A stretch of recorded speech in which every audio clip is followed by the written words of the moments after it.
of the Swansea-based City Region Joint Scrutiny Committee on the 9th of November 2021. My name is Councillor Saifur Rahman, and I'm going to be the chair for this meeting today on absence of Councillor Rob James.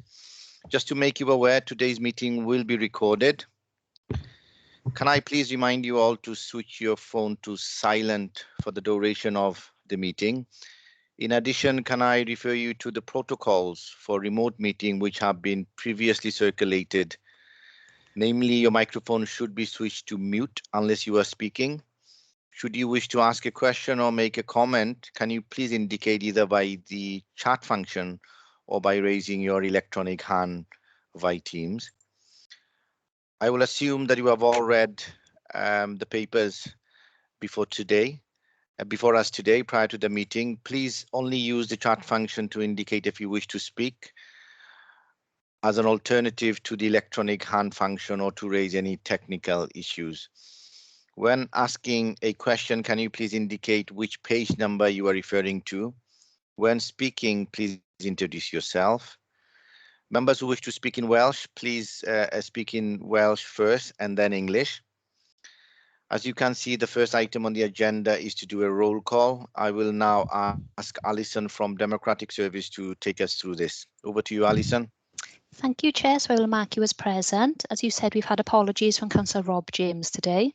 Councillor Darren Price. I'm out. Thank you. Councillor Giles Morgan. Yes, present. Councillor Alan Llewellyn. Yes, Alison Fasennol. Thank you. Councillor Sharon Freegard. Present, Alison. Thank you. Councillor Jamie Adams. Yes, present, Alison. Councillor Mike Evans. Present, Alison. Thank you. Councillor Tony Barron. Present. Thank you. Councillor Jeff Jones. Yes, Chair. Councillor Jan Curtis. Present, Chair. And Councillor Philip Downing. Yeah, present. I'll now move to officers. Gareth Jones. Present. Jonathan Burns. Present. And Mike Shaw. Yes, here, Alison. Thank you. Thank you. Is there anyone else in attendance taking part in the meeting whose name I haven't called today? No, thank you, Chair. That's the roll call complete. Okay, thank you, Alison. The next item on the agenda is agenda item number 2, declaration of interest. Are there any members wish to declare any interest at all, please, at today's meeting? Please, can you indicate? No, I don't see any. Thank you very much. The next item is the chair's announcement. I have none. Moving on, then item number 4, which is the minutes of previous meeting. These are on page 3 to page 12. These are for approval. So can I ask someone to propose and second, please? Sorry, Chair, before it's actually proposed, I just reading them again now. I wonder if that's not an action point, but I did ask a question the last time with regards to Aragon, the 102 jobs there, whether they were actually new jobs or they were transferred into the, from another area. The minutes don't really confirm that. I wonder if that point can be taken forward and we can get some clarification with regards to were they actually new jobs or were they jobs that were transferred. It's page 9, sorry, item 8. Page 9, okay. Yeah, Alison, would you like to comment on this, Alison? I do remember the point being raised in the meeting, Chair. I can go back through and check the recording and we can add it as an amendment if members wish to do so. I can bring them back to the next meeting. Councillor Jones, are you happy with that? Yes. It doesn't seem to. Well, it actually says there that Mr. Ryder could not advise. So perhaps we can clarify actually if they were new jobs. But yes, if Alison can do that, I'd be grateful. Brilliant. Thank you. We shall do that. Okay, so can I now get a proposal and a seconder, please, to approve the minutes with the amendment that Councillor Jones just mentioned? I propose, Chair. Okay, proposed by Councillor Freegard. Seconder, please. Mr. Morgan? Okay, sorted. Right then, 2 seconds. Let me just load my. Okay, the next item on the agenda, the item that before us today is item number 5, which is the digital infrastructure project. I believe we are having a presentation. Is it Gareth Jones presenting this report? Yes, thank Mr. you. Gareth, Mr. Jones, if you're ready, then please over to you. Lovely, thank you very much. Good afternoon. Just give me a second, I will share my screen.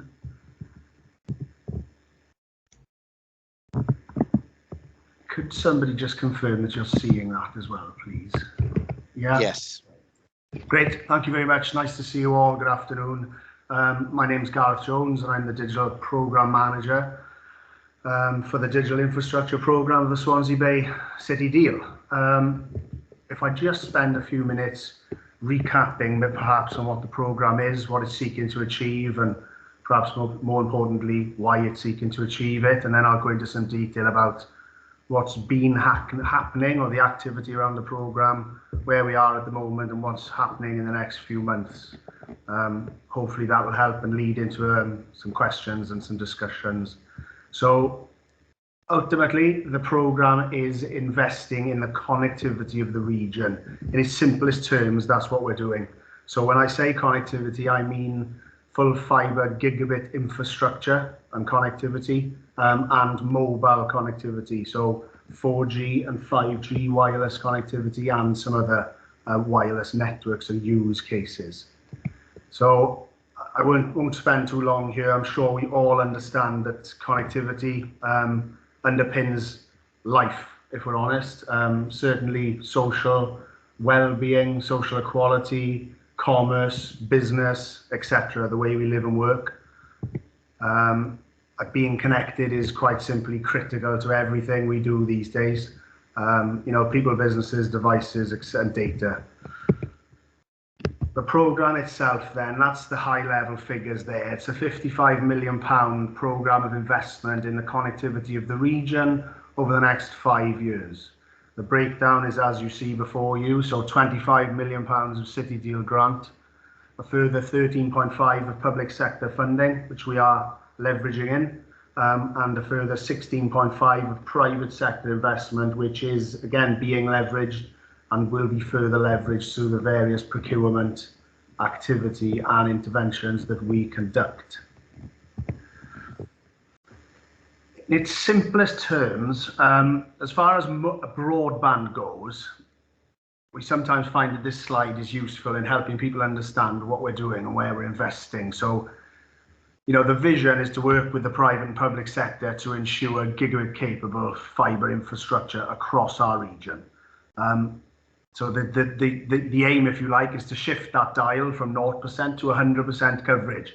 In terms of, when we say coverage and the 100% coverage, we're referring to residential and business premises. So the goal is to achieve 100%, or the vision is to achieve 100% fibre infrastructure coverage for all business and residential premises.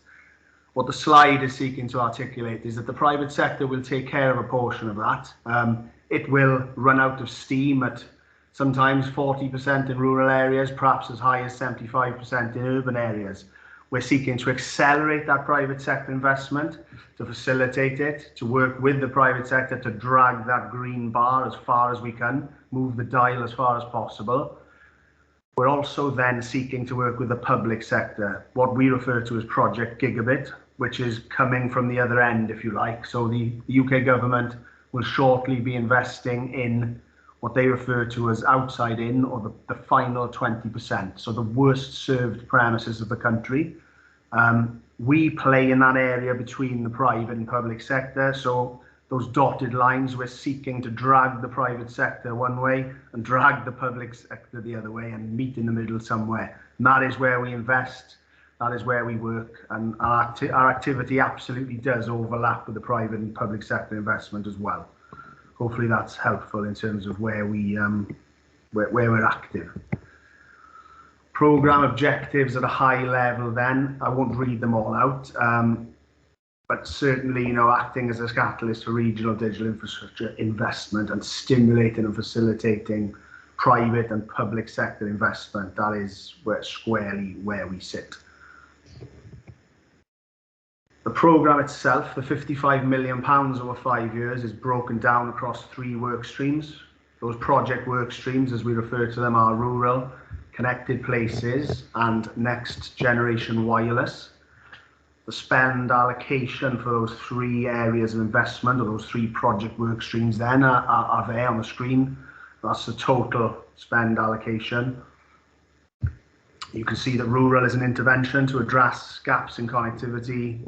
Connected places is about the urban parts of the region where we're seeking to deploy world-class connectivity in those priority economic growth zones. And next generation wireless is about, there's a number of interventions actually around early adoption of 5G, Internet of Things technologies, use cases, trials, test beds.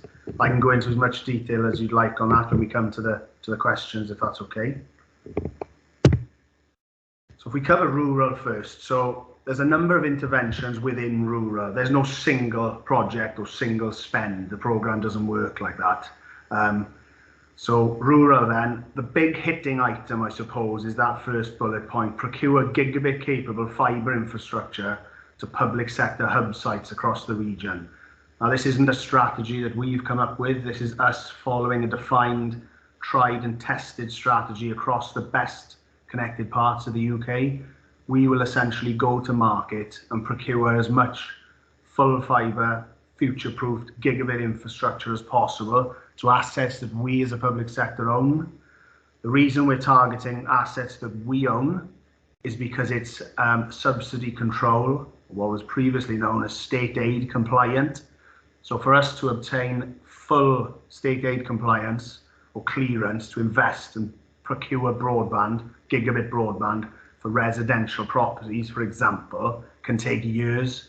It's not a route that UK government have recommended for us. They've worked with us to develop this strategy. So if you think about building fibre networks, this is what we're doing across the region, and providing connectivity for families and businesses. It's as simple as that.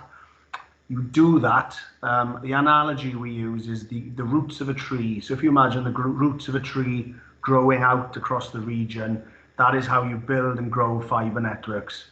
So through us investing in significant fibre build across the various assets that are dotted across our region, that dramatically increases the potential for further commercial investment to business parks, to neighbouring buildings, to residential premises in and around those hub sites. And it potentially attracts private sector investment on top to build out from those hub sites. When I say hub sites, I mean anything we own that needs connectivity. So council buildings, yes. Health sites, yes. Doctors' surgeries, primary schools, CCTV cameras, bus stops for digital signage. It's a long, long list of things that we can invest in and procure fibre to improve the delivery of public services and the access to public services, yes, but also as a secondary benefit to increase investment in fibre and fibre build in and around those sites. The second thing then we're doing is a programme of community support and engagement, so working with communities, individual businesses, etc., to obtain better connectivity in the worst served, most rural parts of our region, helping them exploit existing and future funding streams, some of which are already there, gigabit voucher schemes, helping them work together with us and with each other to obtain better connectivity. Our third bullet point, Project Gigabit, that is the outside-in investment I referred to. So that is the UK government's £5 billion investment in the worst served premises of the UK. We are actively working with both governments, UK and Welsh Government, on that, seeking to accelerate its activity in our region as soon as possible. The message from us to both governments is we're ready to go. Resources are in place, this programme's up and running, and we would facilitate work with that programme as soon as possible. And then the final bullet point, Superfast Cymru 2, which is coming to an end in June next year, but that is investing 9.2 million across our region right now, connecting, I think it's 8,000 premises across the region We've got the breakdown if anybody's interested. We've literally got the addresses of the premises. So we're helping with the Welsh Government's investment in that programme. Connected Places is all about the urban parts of the region, the priority areas of the region in terms of gigabit fibre coverage. So the city of Swansea, yes, but absolutely Neath, Talbot, Llanelli, and potentially a couple of other sites, Cross Hands and Pembroke Dock. So again, the big hitter here financially for us is a multi-million pound procurement, doing the same as I described for rural. It's a hub site procurement, so it's a no-aid route to market, which is quick and effective for us, allows us to invest and allows us to align to proven strategies that UK government have developed. Public sector duct reuse then, that is about, if you consider that the most expensive part of deploying fibre infrastructure across any region, including ours, is digging roads up. So therefore, any duct that we own ourselves is viable and appealing to telecoms. So that includes broadband builders, but also mobile providers. So we've got some duct that's owned by the public sector in our region. We're seeking to commercialise it, to encourage telecoms to invest in it and use it because it's already there. And we are seeking to work with the local authorities to build out that duct network for our own use primarily, but also for the telecoms industry to use as well. And then the trunk road fibre network, that is a fibre network being built by the Welsh Government across the trunk road network of South Wales. So all the way down the M4 from the old Severn Bridge to Pembroke Dock and everything in between. If anybody would like to go into more detail on that, I can have that conversation, of course, but ultimately that is opening up connectivity into West Wales, which has been a big problem. It's a big strategic lever that Welsh Government are pulling, and it's important to our region and to our programme, actually. I think I've already described this. Ultimately, it's the benefit of that hub site procurement, the two big hitting multi-million pound procurements, one for rural, one for connected places. It's just like some quotes from the Welsh Government around, the UK government around why we're doing it and what it means for the market. Next Gen Wireless, finally then, the smallest of the three work streams, but actually the most innovative, I think. So we're doing two things. One is a resource intensive in terms of human resources. That's about creating the conditions, policies and procedures for infrastructure deployment across the region, wireless infrastructure deployment. So that's about primarily the local authorities and the processes and procedures and sometimes perceived barriers that exist within the local authorities, working with the telecoms industry and the public sector, removing those barriers, making the processes for investing in wireless infrastructure in the Swansea Bay City region as streamlined and as aligned to the needs of the market, but more importantly, the needs of our citizens and our businesses as possible. Second point, a digital asset register. That's about potentially exploiting the assets that we own, our buildings, our rooftops, our land, our streetworks, our verges, etc., and offering them up to the telecoms market. So an important point here that often helps people understand why we're doing that. This journey to 5G is going to require somewhere in the region of 10 times as many cell sites or mobile masts as we currently have for 4G. Hopefully that helps you understand how important, therefore, our rooftops, our assets, our land, etc., potentially is for deploying not just 5G, more 4G as well, which is doing a good job, and other wireless networks like LoRaWAN, which can all be used and exploited by business, commerce, public sector services, health and well-being, digitization of services, etc. The list it's a long list. Programme targets then, I suppose, is the 318 million of GVA over 15 years is the big hitter there. Additional resilience to priority public sector sites. So of course we're buying more fibre for the public sector assets, as I've described in that hub site procurement. There's huge benefits there, including the resilience and connectivity of the public sector. We're building gigabit capable spine across the region. Again, that's the hub site approach. We build the spine and then the roots grow off from there. We work with industry via various means some of which I've described, to grow those routes out from those hub sites. And then the final bullet point is a generic point around, fast, reliable deployment of connectivity across the region. Benefits, and I won't read them out, the list is huge. I think we could all talk forever about how connectivity and digital connectivity and access to the internet facilitates everything on the slide and more. What we're really conscious of, and we always try to focus on in the programme, is that actually infrastructure and connectivity is meaningless on its own. It's about what do people do with that connectivity, what do families and businesses do with that connectivity, and it's about the bigger picture in terms of having the skills, the understanding, the awareness, the confidence to exploit that now and into the future. That's just illustrating that connectivity is one of the 3 pillars to bridging the digital divide. Progress so far then, this is touching on the report you've all had, but digital programme board was established, business case developed, collaborated upon with external expert consultants and stakeholders across the region, including some of yourselves, I know. Stakeholder engagement and consultation on the business case locally, regionally and nationally. It was eventually signed off. So we've been awarded the funding we've got access to the funding, to the City Deal funding to run the programme, which is great. We commissioned external experts through Welsh Government to conduct a review of the programme in the winter of 2020. It awarded the programme an amber green status. We're taking that forward. We were pleased, of course. I think it was the first one of City Deal programmes and projects at the time. Pleased with the outcome, taking forward all of the recommendations and implementing them, of course. And operational budgets and some quite practical work has taken place since then.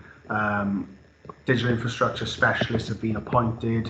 Our team has been recruited. The budgets are in place. And essentially we're ready to go in terms of fully transitioning from planning to delivery of the programme. So to give you a snapshot of the state of the region then, that's the percentage of premises in each of our local authorities which has what we refer to as gigabit capable connectivity. Not so bad for some of the authorities, not great for the others, you may think, and that's true. Now, gigabit capable is good, but it's actually not, it's not our strategic objectives in terms of our spend. Our strategic objectives in terms of our spend is what we call full fibre. That is truly future-proofed, full fibre broadband infrastructure for businesses and homes. That is what will see us through for the next 20 to 30 years at least. So I suppose why full fibre? Well, our strategy, because we're building infrastructure for the future, not just for today. If we use the analogy of roads, so we built roads in this country in the 40s and 50s and 60s. That is exactly what we're doing with this building of fibre infrastructure and fibre networks. It is the digital highway or road network that will underpin the economy of the region and the country and the world, let's be honest, for the next 20 to 30 years. Full fibre is the best of the best. It's the panacea. It's what you'd want if you could choose. And it's what most of our investment will be spent on. Governance then, some of you will be familiar with the top half of that diagram, I suppose, which articulates and demonstrates the governance of the portfolio of the City Deal, if you like. And then the digital programmes governance is the bottom square. That's where we operate. That's where I and the team sit.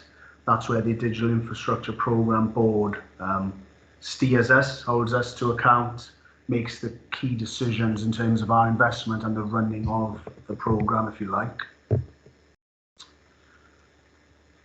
Clearly we have a detailed and comprehensive risks and issues log, which we're held to account by the regional office, by John's teams and others on. But I've just highlighted perhaps 3 of the highest scoring risks that we're dealing with at the moment, just to help you get a flavour of where we are, what we're doing. So the first one is around subsidy control. I think I've mentioned to you that we've settled on an approach to investment which is subsidy control compliant.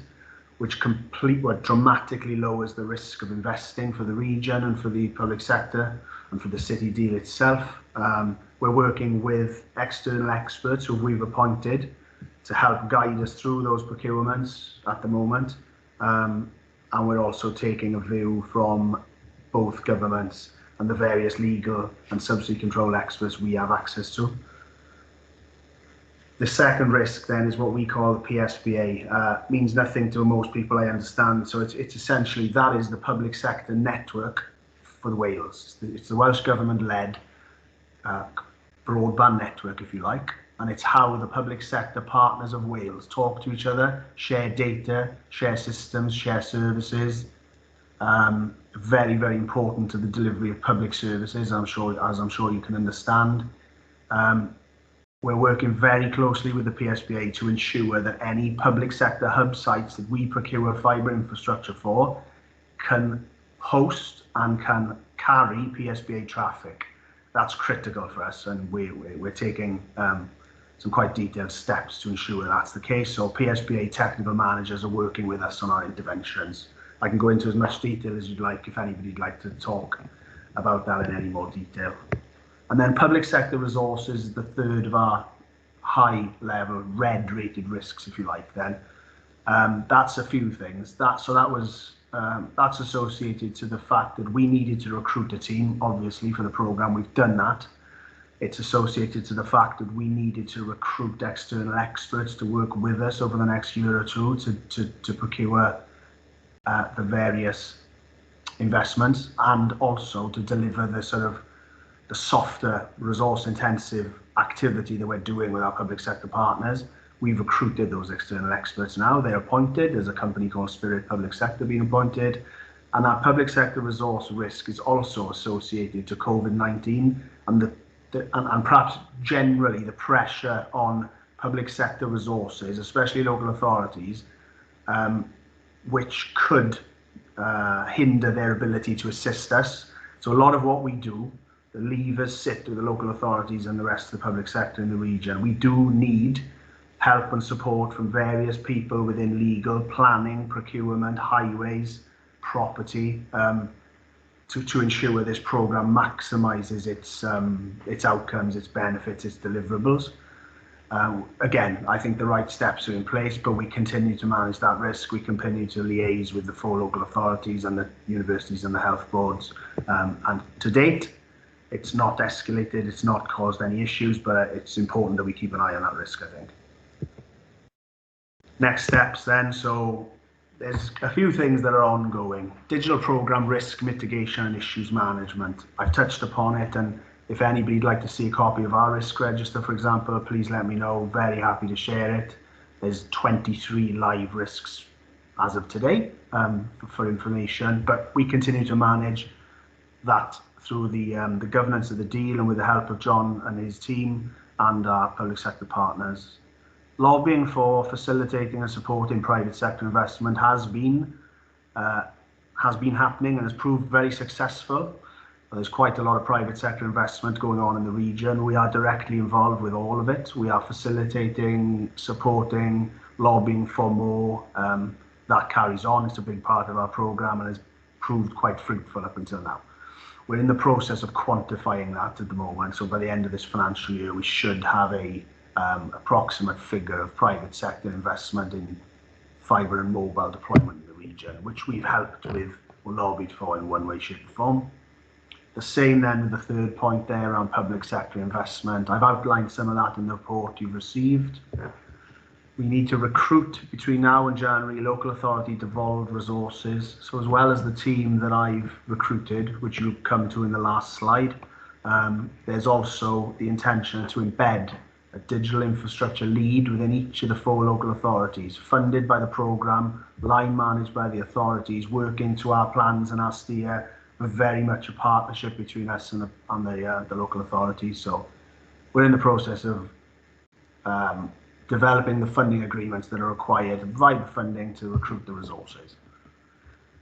The final delivery of workshops for the 3 project work streams. So that is about clarifying the site lists that we are going to invest in to procurement gigabit fibre, That's the case for rural and connected places. For next generation wireless, those workshops are about settling on the list of opportunities for us to invest in 5G use cases, trials and test beds across the region. The region is not short of opportunities for joint investment in 5G innovation. It's a nice problem, but it is a problem. We haven't got enough funding to deliver all of the opportunities. So we're working through the list to assess them and score them and rank them, and then we'll go to the market to try and find which of those opportunities are most fruitful. Digital programme funding agreements I've touched on. Public sector hub site procurement will commence in January once those workshops have finished, and then the final list of 5G and IoT opportunities assessed and taken to market. That is the team in the middle that I referred to.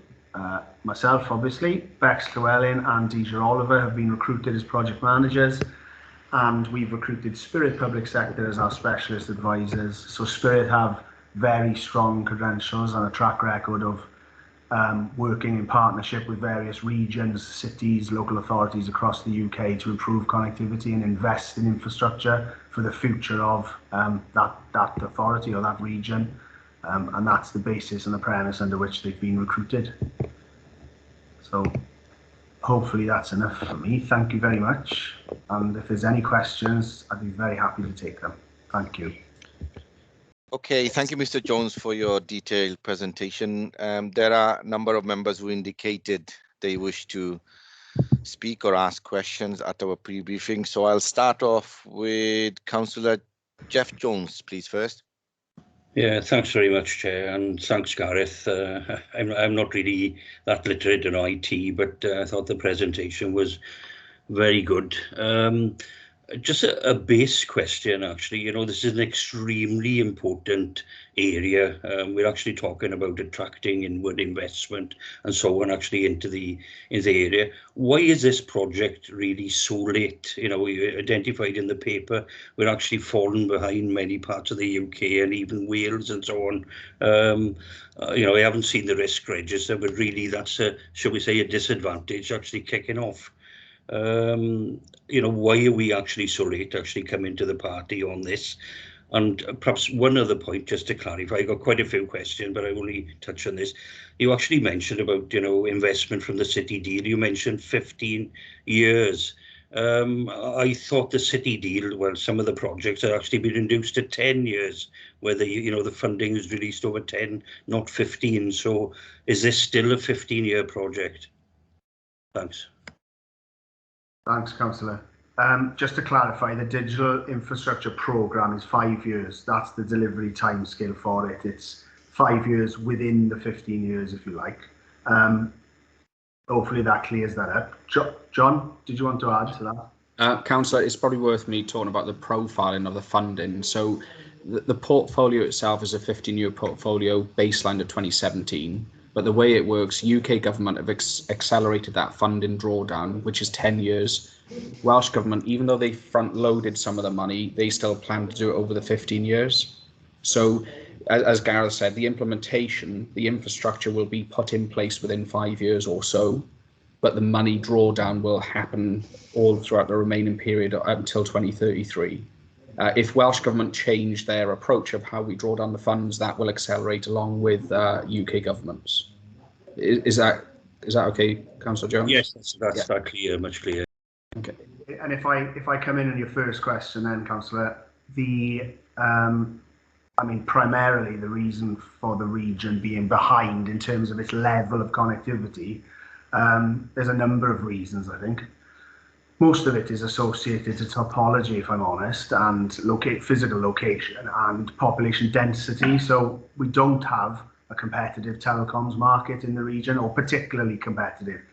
It has improved dramatically over the last 18 months, if I'm honest, partly because of this programme acting as a catalyst, we'd like to think, but also because of Welsh and UK government intervention as well. But there are several issues. So access into West Wales connectivity-wise is an issue which is being addressed and worked on. Population density and topology and lay of the land, especially in perhaps Carmarthenshire and Pembrokeshire more so than Neath, Talbot and Carmarthenshire, all part of the reason, I think. Okay, thanks. Jeff, did you have further questions, or was it? No, I do. Perhaps I'll come back in, Okay, further. no problem. So let somebody else actually ask a question. No problem. Thank you, Jeff. Alan, please next.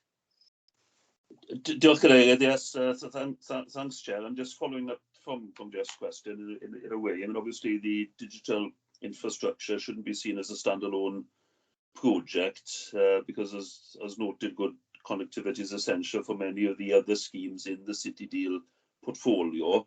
But more broadly than that, it's essential for the future capacity of the region to compete economically and educationally, as well as the sort of everyday experience of businesses and individuals.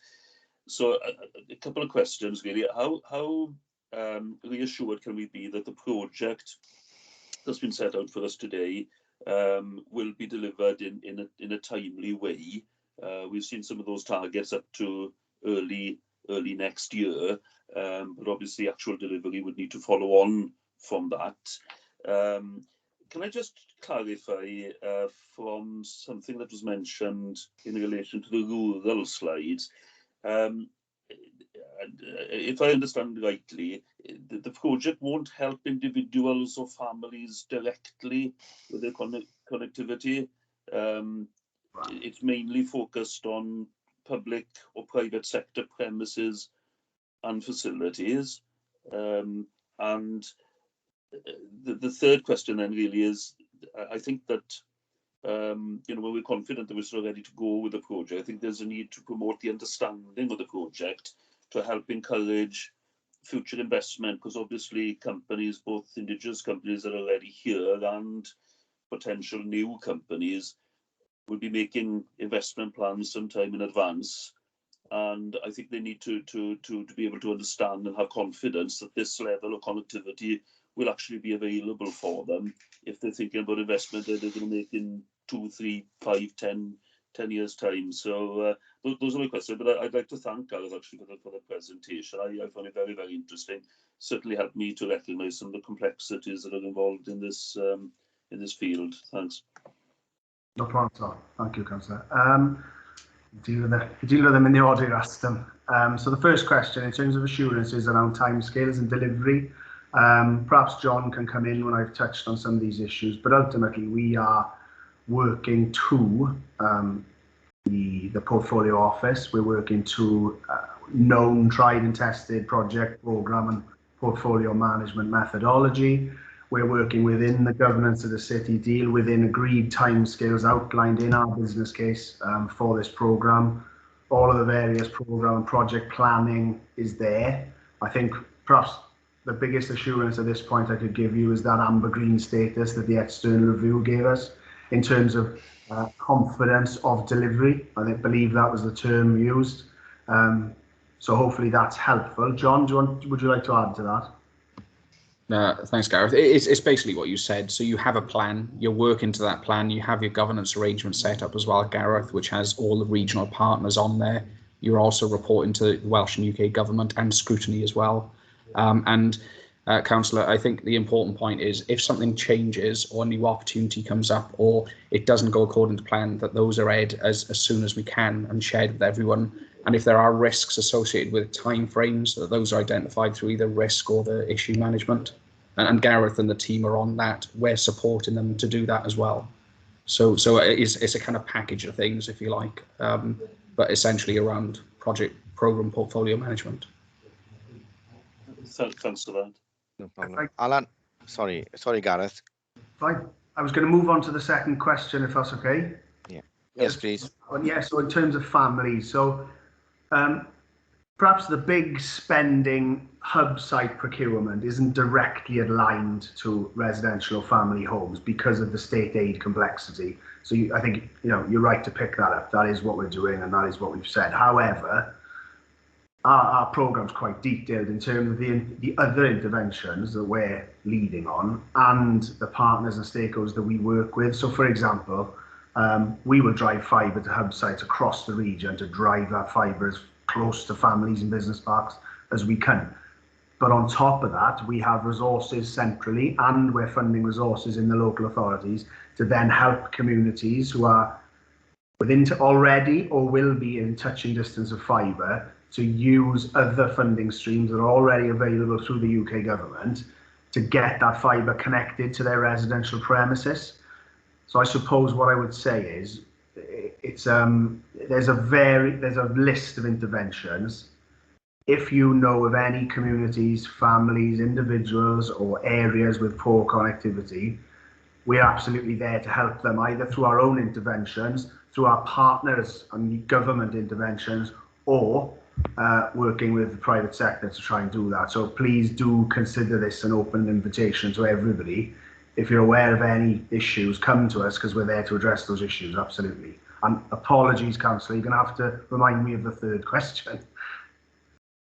Yeah, thanks very much. Well, it was more of a comment perhaps than a question, but we need, well, this question as well. You know, how are we going to promote understanding of the project? Because I think we need to do that. You know, there are companies, existing Indigenous companies, potential inward investment, new companies that haven't yet started, that will be making their investment plans now. For 2 years, 5 years, 10 years time. So they need to understand that this capacity will be there, because connectivity is going to be a big part of their investment decision making. Yeah, so we're confident in the relationships we've built, continue to build, and our, the people we're working with. So we're very close to all of the significant telecoms operators. They're well aware of our plans. Ofcom, the regulator, for example, they published a piece last year on our programme and our plans in their annual reports. We work with the Economic Strategy Board, obviously, as part of what we're doing, individuals and as a group. Hopefully they are spreading the word to their contacts and their business communities. John has officers working in business engagement and marketing, media, press, etc., which we utilise and work closely with. So we will have stories and news going out around this.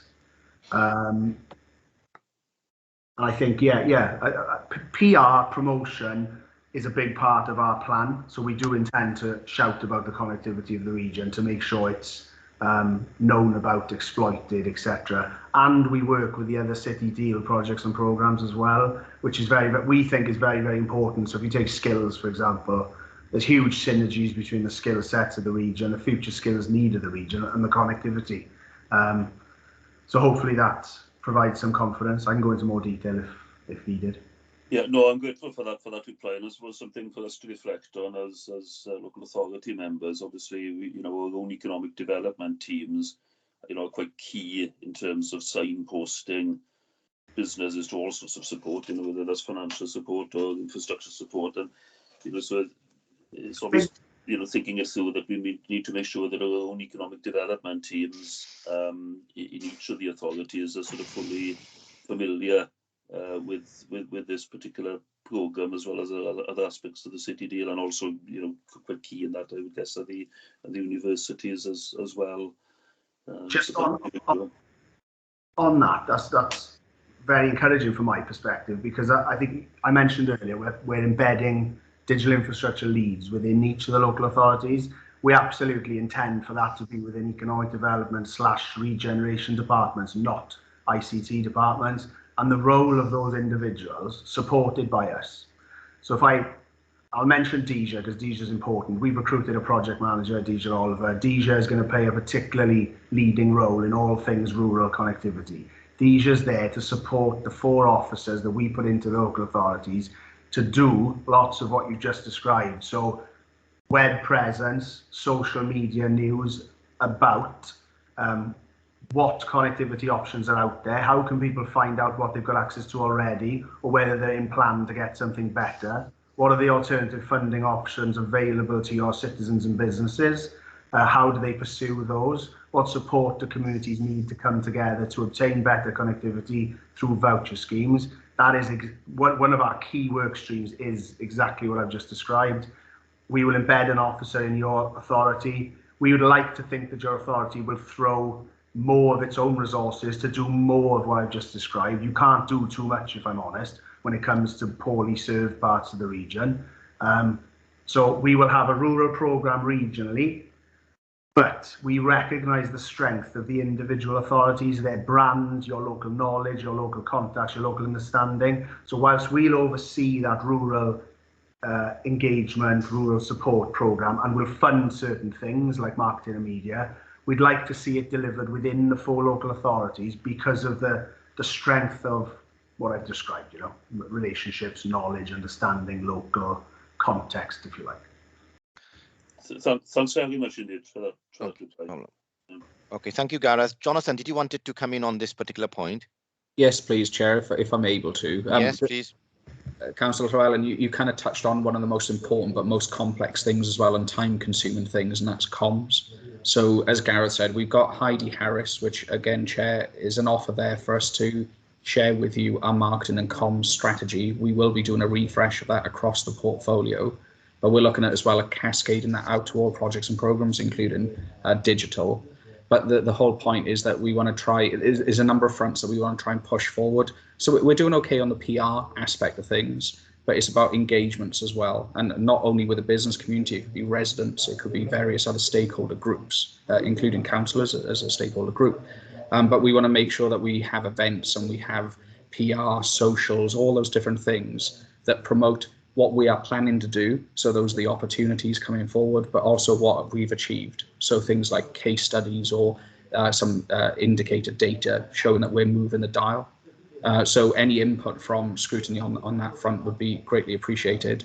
But as I said, it is complex. It is a lot of things that we could do. It's just making sure that we prioritise those things, particularly around digital. And I think, Gareth, is fair to say you could throw hundreds of millions of pounds at digital and you still would need more money, right? So what we have to do is effectively box clever. We need to go for the winners, make sure that people identify those, and then onboard people for that process to make sure that they're advocates of what we are doing and what we're trying to achieve, because that's where we'll gain the momentum across the region. So, but we need to put that into bite-sized chunks so that instead of me waffling on about it, we can actually have tangible things that people can identify and see and engage with en route. So that's what Heidi is working towards. Okay. Thank you, John. Okay, next on my list, can I ask Councillor Darren Price, please? Diolch, Cadeirydd. Thank you, Chair. Diolch, Gareth, am y cyflwyniad. Very interesting presentation. Yeah, I think it's obviously clear that there are the different authorities within the region start from very different places, you know, and that's clearly reflected in the way that the project and the programme is set up, really. So I suppose I've got 2 questions. The first bit relating to the rural element, being a bit parochial here from Carmarthenshire. But clearly there are lots of different funding streams, as you mentioned in the presentation. Obviously, the City Deal funding is one, of course. You mentioned the project Gigabit, so that the 20%, which will be relevant for areas like ours and in Pembrokeshire. I think you mentioned the discussions had started with UK government on that. I'm just wondering, in terms of what's the feeling in terms of the size of the funding, expected funding in that, you know, from that stream. How much of an impact will that make then to the overall objective?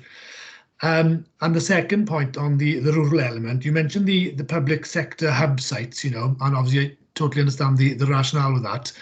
I'm just wondering, given the starting points of the different authorities, are we expecting a higher number or proportion of those public sector hub sites to be in areas such as Pembrokeshire and Carmarthen, you know, given the starting points, or is it going to be an equal spread? So just clarification on that would be handy. And I suppose, moreover, then, in terms of the overarching objective, obviously when we sat here, it was going back about 4 years now when we first set up as a scrutiny committee. Terry Matthews and those were involved at the time, you know, and a lot of the rhetoric and maybe the you know, the talk at the time was becoming world leading. You know, the internet coast, you know, it was very much, we're going to be world leaders in this, you know. And I've got to be honest, you know, at the time, I was thinking to myself, well, how realistic is that, you know? And so my question would be, and thinking of the more urban areas now and the connected places. For those most connected places at the end of this programme, where will they sit in reality on the global stage, you know, and how much more work is there maybe post-City deal to realise that initial objective as set out? Diolch yn fawr. Okay, diolch Darren.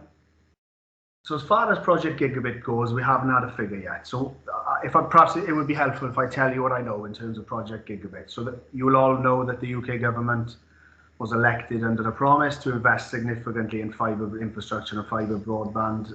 That is now beginning to come to fruition. So that £5 billion investment across the UK is to connect the final 20%. They've broken the country down into regions, clearly. It started in certain parts of England already, so it's a staggered approach. They're not doing the UK in one go, if you like, but they certainly started with the first 4 or 5 regions. Cumbria is one of them. I believe Cornwall is one of them, for example. The issue we've got at the moment, or where we are at the moment, then, and I'm not, you know, I'm not deeply involved in these internal conversations, but there is discussions ongoing around the devolved nations. How will it work? So telecoms is not devolved. Telecoms and digital infrastructure generally, mobile and fibre, is not a devolved issue. It's the responsibility of the Department for Digital Culture, Media and Sport at UK government. Therefore, the question remains, and they are having discussions, who leads it in Wales? And that's where we are. I've not been given figures in terms of our region. I'm hoping to get them pretty soon, and if I do, I'll obviously share them, no problem at all, as soon as I can. Our message is, whoever's going to lead it, we will work with them, and I'm very, very clear on this. I've said it in writing several times. I've said it verbally to many people at both governments. Our attitude is, you know, our allegiances and our loyalty is to the people and businesses of this region. We want the investment sooner rather than later. We're ready to go. We will work with the UK government, the Welsh government, and anybody else who is willing to invest in connectivity to improve the economy and the lives of people in this region. That's the message we've given, and that's the one we'll continue to give. As long as you people like yourselves are happy for us to give that message. There is no figure, sorry, Darren. The second question around pub sites. Actually, no, it's likely to be pretty equitable in terms of split.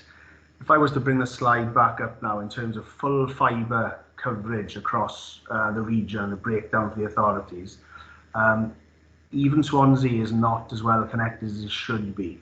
Swansea generally stacks up pretty well against the rest of our region, yes, but it doesn't stack up very well at all when you compare it to the best connected cities of the UK, which for us is not acceptable.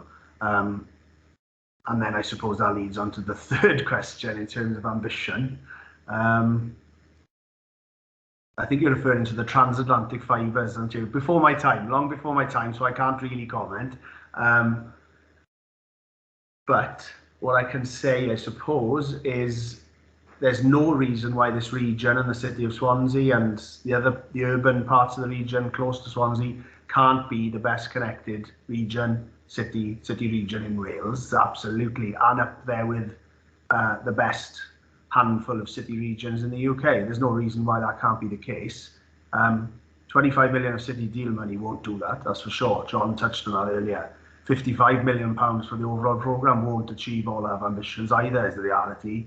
But it is a very good catalyst for us to do the big hitting work, if you like, or interventions, and to use that 25 million of our money as a catalyst to go and chase as much public and private sector investment as possible. Hopefully that helps. Diolch yn fawr. Councillor Price, any further questions? No, I'm happy. Thank you, Chair. Diolch. No problem. Okay, next, Councillor Giles Morgan, please. Thank you, Chair. Thank you, Gareth, for the presentation. I mean, I think we all agree that it's important this region and Wales, you know, benefits from superfast broadband and technology to make us competitive. And my question really is around, you know, the 55 million, where however it's spent. Would it be fair to say that the project really is about you liaising with the big boys of telecoms over the coming months to see who's going to do what and what have you? because my rider question to that was, are there any local companies who are going to be helping? I understand the outputs. The outputs are important in your broadband project. That's what we all want to see. But the reverse of that, I'm just wondering, are there any local companies big enough to be delivering on some of maybe the more granular aspects of the projects with Wi-Fi, or is it basically 55 million will be handed to a conglomerate, one of the big boys in broadband to basically do all the work? So we won't be handing everything over to a single supplier, because the work is broken down into different interventions and different procurements. But you're right, the big players are certainly of interest to us, yes. The big players being, people like Virgin, people like Openreach and others. I think I mentioned earlier, we haven't got a particularly competitive telecoms market. That's changing rapidly, which is great. We're trying to make that as easy as possible. So the big players that you refer to are present and interested, and we're talking to them all, absolutely. We're trying to get them to go as far as possible with their own money, obviously, and then we'll obviously use the regional investment to do even more. But what we have got, which we didn't have before, is 3 or 4 new fibre builders that have come into the market and come into the region and are actively building on the ground now. Small projects, some of them, but rural fibre specialists, some of them. Broadway Partners would be one example. We Fibre would be another, both of whom are using government vouchers to build fibre to rural communities, stimulated by activity that we've conducted with the local authorities. That's a good model, because it brings in government funding for fibre through the vouchers, but the way it's structured, it encourages them to bring their own private sector investment, which leads me on to my second point. So the way it works is that all of these, well, not all of them, but most of the big fibre builders have got significant, what I refer to as war chests, let's say investment funds, to build fibre networks. We want them to build them here first, and that's where our funding comes in. We're seeking to stimulate, draw their attention to the region, shall we say, with our investment and the other levers that we can pull as well. But as far as local resources, local spend, local suppliers goes, I suppose even if you consider somebody like Openreach or Virgin, they employ a lot of people in our region, and if they accelerate their activity in our region, would employ more people. Every single business and family of the region stands to benefit from the connectivity that's deployed, obviously, whether that's education, healthcare, public services, etc. There's also the civil engineering and the civil contracting element of it. So, a lot of the big names that we would all recognise,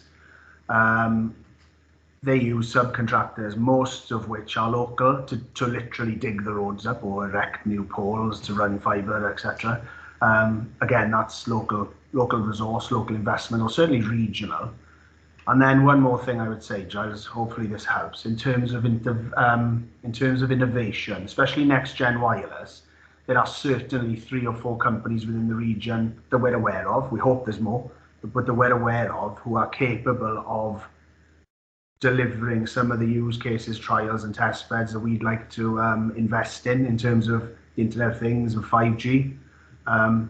Perhaps it's worth me just touching on that for everybody to understand. When it comes to 5G, I think that some people think the excitement around 5G is associated to mobile phones. It wasn't. It's not like 4G. The reason the industry is so excited about 5G has got very little, if anything, to do with mobile phones. 5G is exciting because 5G is the ultra-fast wireless network of the future that will support, for example, smart roads, driverless cars, autonomous driverless agriculture, tractor that will plough the field on its own, for example. 5G is the network that will control that machinery. So if you think about it, the industry in Neath, Talbot, for example, autonomous manufacturing, robotics manufacturing, 5G is the network that will control that machinery. 5G is the network that will provide you with gigabit, ultra-fast offshore connectivity for wind energy or marine energy or R&D testing out at sea, for example. The list goes on and on. That's where the excitement behind 5G is, and there are undoubtedly some companies in our region that are experimenting and working with those technologies and that connectivity. That's great, lovely. Thank you, Gareth. I look forward to getting an update further down the line. Thank you. Okay, next I have on my list is Councillor Tony Barron. Was it a question, Councillor, or was it more of a comment that you made at the briefing? Well, thank you, Chair. I think most of what I was driving at in the pre-briefing has been answered so far. Okay. In that, what I was really keen to understand is what coordination arrangements have been made to ensure that we maximise the spread of connectivity in the rural areas using the available funding that we have from the different sources. And I'm particularly aware of the DCMS funding, which I know is starting to be rolled out in Pembrokeshire. And so the coordination between what is being rolled out there with the local partners like Broadway partners and the hubs that you're trying to build, I think is really very important. And it also seemed to me that, again, a comment that was made earlier about communication is particularly important in that we have found a lot of households who are actually self-employed have applied for a voucher or indicated that they're interested as residents, when in actual fact they could register an interest as a business. And the difference there is, instead of a £3,000 voucher, you get a £7,000 voucher, which could be used across the region. So I wonder if you'd like just to expand, but I think you have answered quite a lot already. Thank you. Oh, thank Gareth? you. Yeah, thank you very much. So it's probably important for me to point out that the local authorities of the region are already working hard on this agenda. Some more than others, perhaps, and maybe that's dictated by need, perhaps. But the learning from the various activity across the local authorities has fed into our regional programme. Pembrokeshire's activity and learning around voucher schemes is a big part of our rural programme, and the learning there is feeding in and exceptionally useful.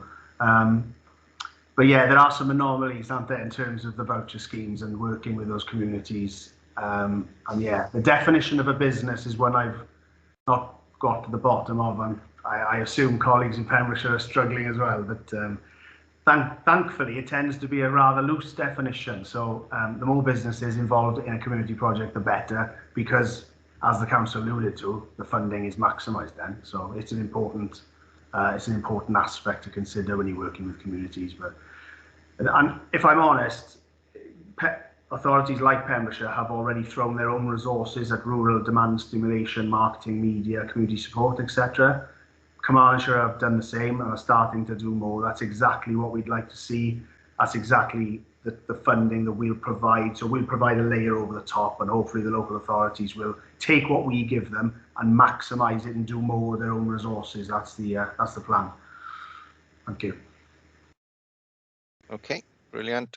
Councillor Sharon Freegard, please, next. Thank you, Chair. Thank you, Gareth, for that. I just wanted some clarity really around the governance side of things. On page 25, I think you say that the governance has been established and the overarching governance are for City Deal.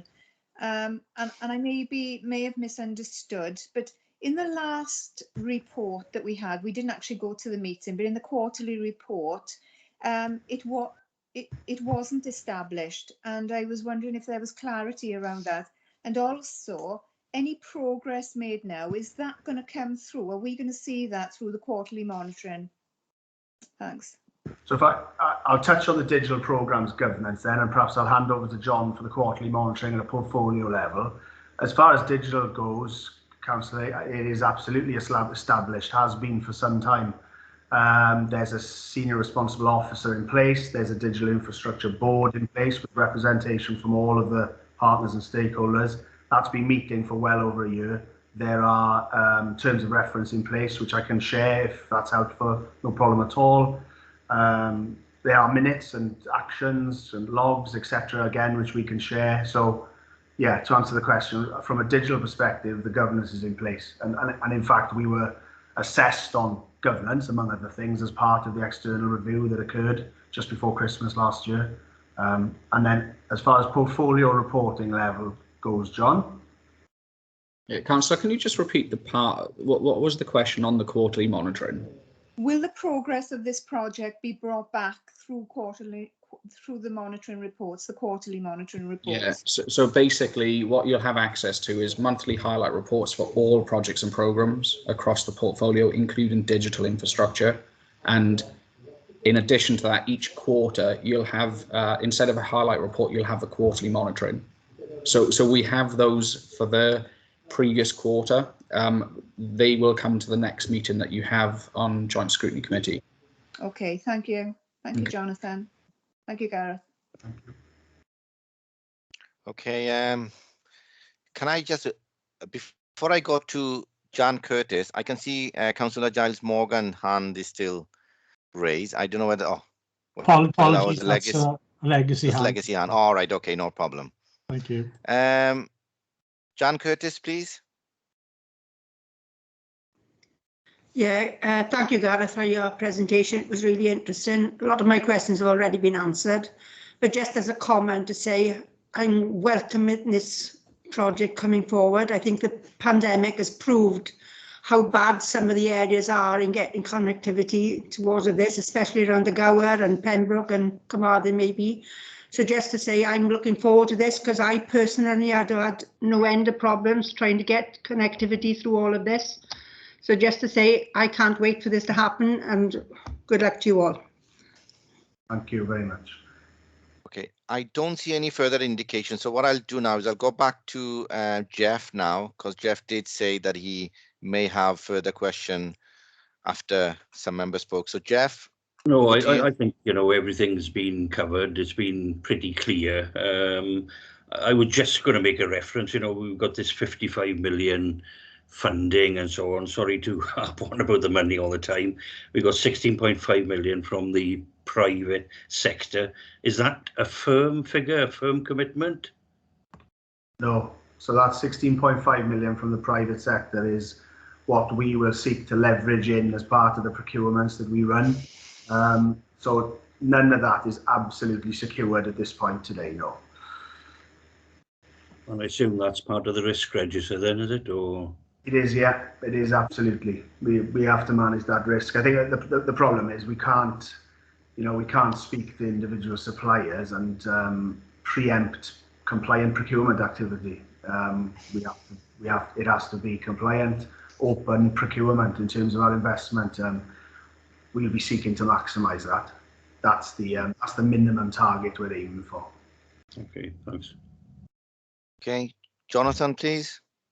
Just to follow up on Councillor Jones's comment, so this is a portfolio risk, red risk as well, in terms of private sector inward investment, so digital being part of that jigsaw. But the important thing to note is when the business case was written, you know, Gareth utilised a consultancy called Cube, and based on evidence and assumptions from stakeholders and from the consultants and governments, the best assumption-based, evidence-based numbers came through that process.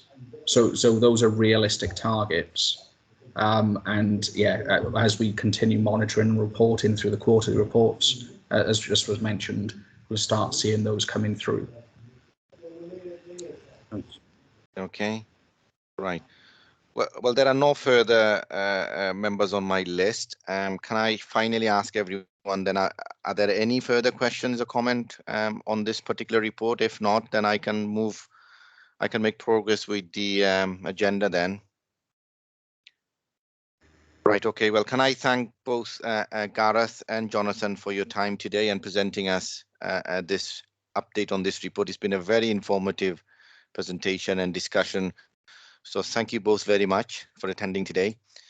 Okay, moving on the agenda item, then the next agenda item is urgent items. We have none today. And before I bring this meeting to a close, can I ask Alison, is there anything you wish to say, Alison, before I close the meeting? I've got nothing further to add, Chair. Thank you. Well, in that case, thank you very much to you all. Have a great evening, and we'll see each other next time. Thank you. Thank you. Bye-bye. Thank you. Thank you. Bye.